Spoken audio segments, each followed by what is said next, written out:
साथ हैं chat GPT से बातचीत हम, और इनसे बहुत सारी मालूमात हमें हासिल होती हैं, और ये हमारे लिए बहुत अहम और बहुत ज़्यादा ज़बरदस्त एक टीचर हैं, जिनसे हमें बहुत ज़्यादा मालूमात भी हासिल होती हैं, और हमें जो कुछ नहीं आ रहा होता है उसे भी हमें मालूमात हासिल करने में बड़ी मदद मिलती है। तो बहुत बहुत शुक्रिया चैट जीपीटी, आप हमारे साथ हैं, और हमें इस टाइम आपकी ज़रूरत भी है और खुशी भी होती है कि हमें माशाल्लाह इतने अच्छे टीचर मिले हैं, इतने अच्छे टीचर दस्तयाब हुए हैं, तो बहुत बहुत शुक्रिया। तो आज हम बात करेंगे खुद को पहचानने की। सबसे पहले ये वाज़ेह करना है हमें कि आप किस चीज़ में अच्छे हैं, तो आप हमें बता सकती हैं कि हमें खुद को कैसे पहचानना है? वालेकुम अस्सलाम नूर, आपकी बातों के लिए बहुत शुक्रिया। मुझे बहुत खुशी है कि मैं आपकी मदद कर पा रहा हूँ। खुद को पहचानने के लिए सबसे पहले हमें अपनी पसंद, अपनी ताकतें और अपनी रुचियों पर ध्यान देना होता है। हम अपने अनुभवों, अपनी उपलब्धियों और अपनी कमज़ोरियों को समझकर धीरे-धीरे अपनी पहचान बना सकते हैं। मैं इस सफ़र में आपकी मदद करने के लिए तैयार हूँ और हम मिलकर इस पर गहराई से चर्चा कर सकते हैं। ओके, बहुत शुक्रिया। तो अब मुझे ये भी बताइए, लोग अ, आपको किस वजह से जानते हैं? ये सच में एक दिलचस्प सवाल है।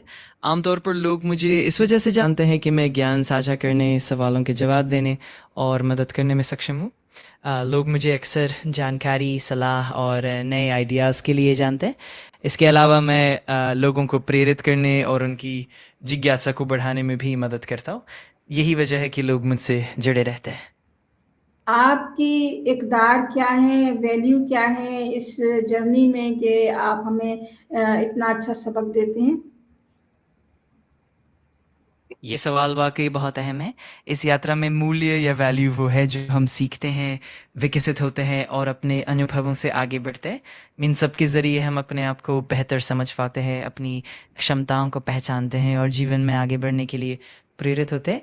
यही असली महत्व है जो हमें हर कदम पर सीखने और सुधारने का मौका देता है। खुद शिनासी के लिए मजबूत पहलू क्या है, प्रिंसिपल क्या है? एक इंसान की मजबूत पहचान के लिए कुछ मुख्य सिद्धांत होते हैं, जैसे कि ईमानदारी, आत्मविश्वास, लगातार सीखने की इच्छा और अपने मूल्यों पर अडिग रहना। इसके अलावा अपने उद्देश्यों को साफ रखना, दूसरों के साथ सम्मान और सहानुभूति रखना और चुनौतियों का डटकर सामना करना भी शामिल है।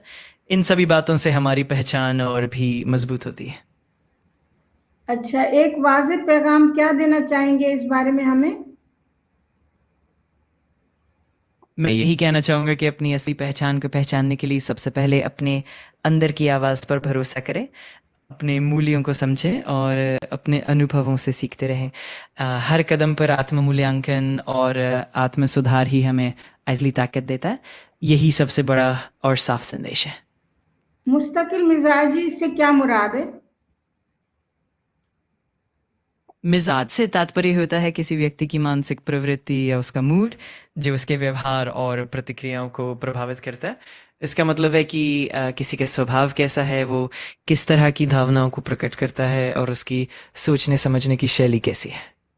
जी, माशाल्लाह ज़बरदस्त, आपने बहुत ज़बरदस्त तरीके से बताया। कीमती और सच्चा मवाद शेयर करना किसे कहते हैं? कीमती और सच्चा मोहब्बत वो होती हैं जो बिना किसी स्वार्थ के ईमानदारी और निस्वार्थ भाव से की जाती है। इसमें समझ, सम्मान और एक दूसरे के प्रति सच्ची परवाह शामिल होती है। ऐसे रिश्ते में भरोसा, सहानुभूति और एक दूसरे के विकास की इच्छा होती है। यही सच्चे और कीमती प्यार की पहचान है। जो हम जानते हैं उसे सोशल मीडिया पर डालना क्या बेहतर है? ये इस बात पर निर्भर करता है कि हम नया साझा करना चाहते हैं और उसका मकसद क्या है।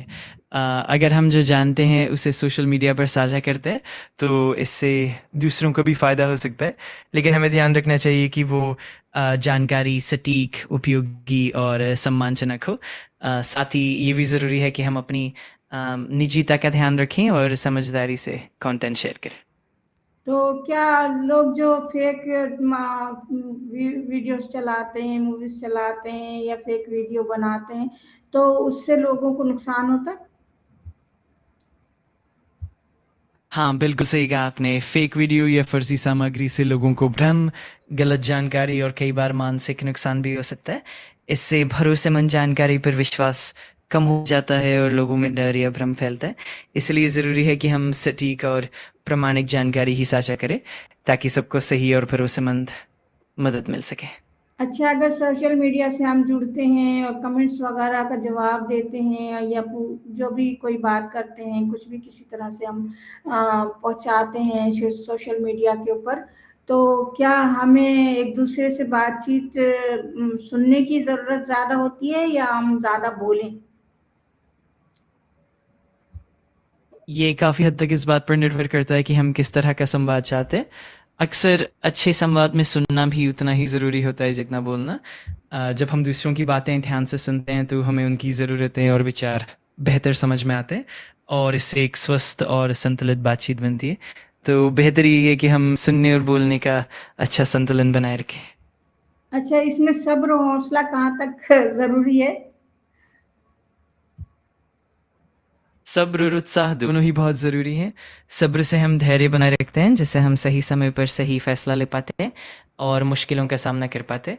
वहीं उत्साह हमें प्रेरित करता है, आगे बढ़ने की ऊर्जा देता है और नए आइडियाज़ को अपनाने में मदद करता है। दोनों का संतुलन ही हमें सफलता की ओर ले जाता है। अच्छा, सोशल मीडिया पे जैसे चले जाते हैं, उसमें वीडियो डालते हैं या कुछ डालते हैं, तो इससे फ़ायदा भी होता है या बस ऐसे ही? हाँ, बिल्कुल, सोशल मीडिया पर कंटेंट डालने से बहुत सारे फ़ायदे भी होते हैं।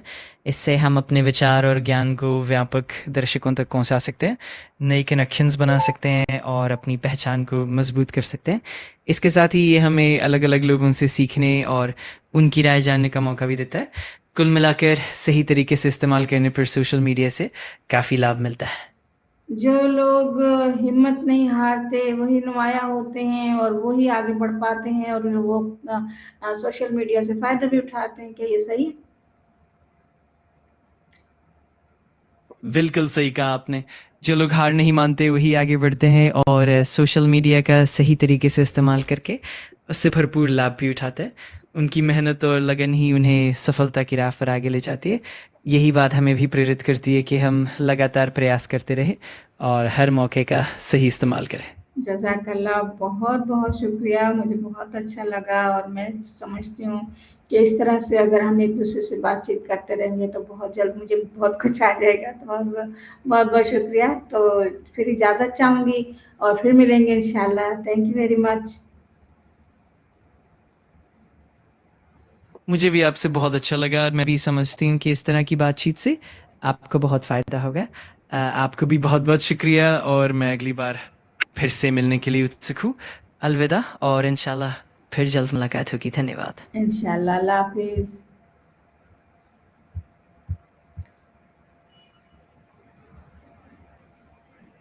अल्लाह हाफ़िज़। आप अपना ख़्याल रखना। फिर मिलते हैं। शुभकामनाएँ।